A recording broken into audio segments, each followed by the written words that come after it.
Hello there fellow simmers and welcome back to Serpent's Tail.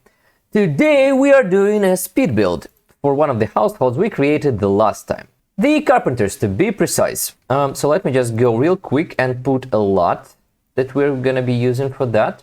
So I think we would need a 1x2 residential lot. It would be more than enough. Now we have a nice little plane here to work with. Let's go into build mode and actually build the thing. Shall we?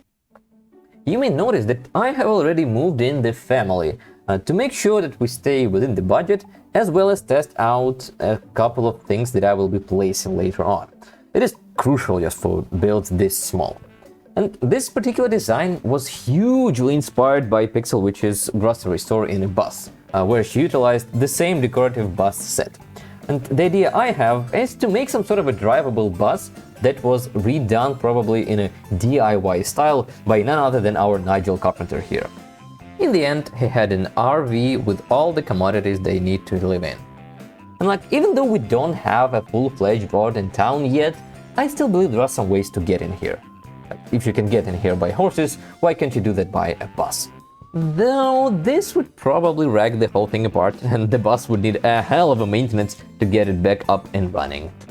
As I mentioned in my Create a Sim video, I imagine these dudes to be of a free-thinking nature, so I'm trying to go for a quirky, hippie van sort of style, even though I don't have that much CC to match that, unfortunately.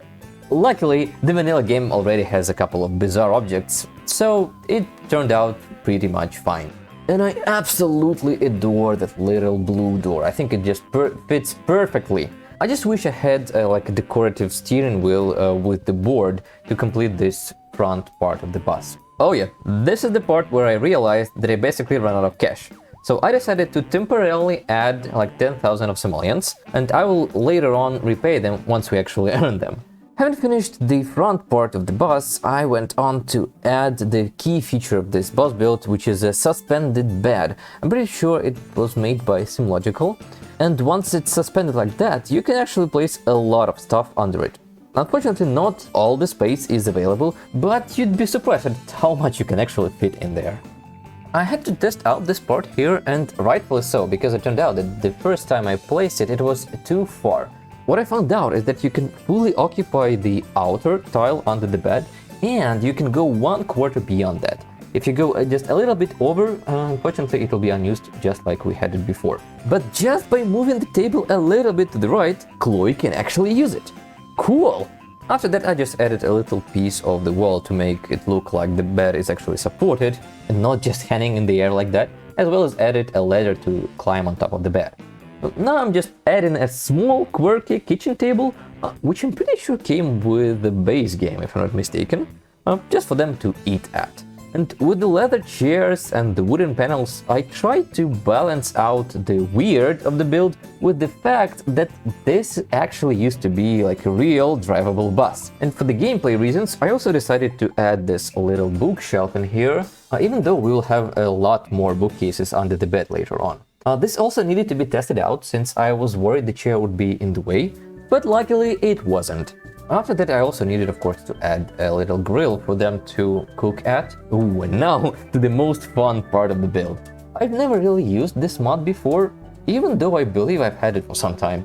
And what it does, it takes a one-tile object on top of it, kind of like an OSP does, and it makes the Sims go either through it entirely, with some potential clipping in terms of animation, or just cleverly find a pathway around the object. And this is actually what allowed me to place a toilet right next to the door. Normally I would just put the entrance in the middle and have both the shower and the toilet to the sides, but since we have a bed out there, the door would not be accessible. And the mod unfortunately does not take a multi-tile object like a bed or a sofa. And for the sake of realism, I decided to adjust the toilet with the snap object grid poles, so that the toilet is not right in the middle of the hallway. After that I started to preliminary fill the build with some purely decorative objects in an attempt to add some realism, and here I thought that budget-wise it may be smart to finish off the second piece of the bus before I add any other decorations, because those can eat your money just like in an instant. The second part is meant to be a detachable trailer that you can move around if need be, and to make it I decided to combine the initial bus set that I have with the blue wheels, as well as a decorative hitch from a set that is called like mini house or something. The piece will serve as a workshop for our carpenter, while I'll place the working bench with some other tools that he might need in his work. I did my best to combine the weird look with the techno vibe, and I think it turned out okay, even though it does lack a lot of details at this point. And of course I had to add the woodworking bench, which will be like the core for our business with Nigel Carpenter. And to complement that, I decided also to add the architectural career reward. As I imagine, Nigel is a friend of Dexter Morgan we have in town, and together they will be responsible for the architectural makeover of the town. Going back to the main part, I decided to add a planting station so that our Chloe has something to do too. This is a hobby set she will definitely share with our green household. And here I just wanted to place a dresser or a wardrobe under the bed so that the guys have some place to store their stuff they have. But actually I didn't like the way it looked, so eventually I'll be replacing it with a different bookcase that I think has a lot more clutter to match what I'm going for here. Because of the bookcase that I decided to choose, I had to move the desk a little bit to the right so that the bookcase actually fits in nicely. Since I want our Chloe to do some arts too, I wanted to place a full-sized easel in here. Unfortunately, it went over the bed, so instead I had to put a table version of it. And it's quite surprising how far you can actually place stuff under the bed without losing any functionality whatsoever. So having done that, I realized that I have some stuff to finish outside.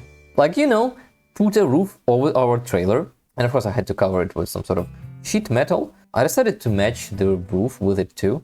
I think it looks pretty nice and it matches the whole vibe too. So I also wanted to add a mirror to the bathroom because like I want our Sims to be able to train their charisma. But for some reason it just wouldn't work like there in the center of the room. This would probably work if I just moved the mirror above the toilet, because it is on that mod that I showed you before, but for now I just decided to scrap the entire idea because, come on, this can always be corrected later on when we actually play the household. So instead I just decided to choose a proper blanket they would have. I also added the cash book they will need during the gameplay and move a little bit the stuff outside, like the mailbox, the trash can. Then of course I always forget to add the ceiling, and I made sure I don't make the same mistake here too. So after that I decided to add a little bit of plants here and there. There isn't much unfortunately, and I also wanted to place a couple of boxes and suitcases, and I imagine they would have like a lot of things in them. Especially the dude, I imagine him being some sort of a hoarder. Now, as for the lighting, I had to go for the candles, since there is no electricity as I mentioned before, and I don't think they would use the car's battery just to light up everything. It just doesn't make any sense. The battery would run out of juice pretty soon. The finishing part was just adding a couple of clutter objects to hide some clipping, as well as making it look cozy and lived in. Though there is definitely a lot I can and should add later on. Other than budget, a different problem that I have here is my CC, which is, as you can see, disorganized as hell, and it makes it pretty hard to find the object that I need. Even though I may perfectly know what I'm looking for, because it is so messed up, sometimes it is really just a nightmare to find something that I have in here.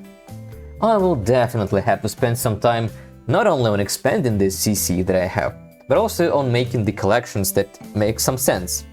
I also added a heater that they would definitely need in winter, and not to leave the outside space blank, I also added like a pathway and a tree that would look nicely in the winter too. I had to go through some recolors because not all of the trees that I have actually have like a matching variant for the winter season. And the very last thing I put was a rug in the bathroom and some paint stains at the easel. And this is what the bus for the carpenters turned out like.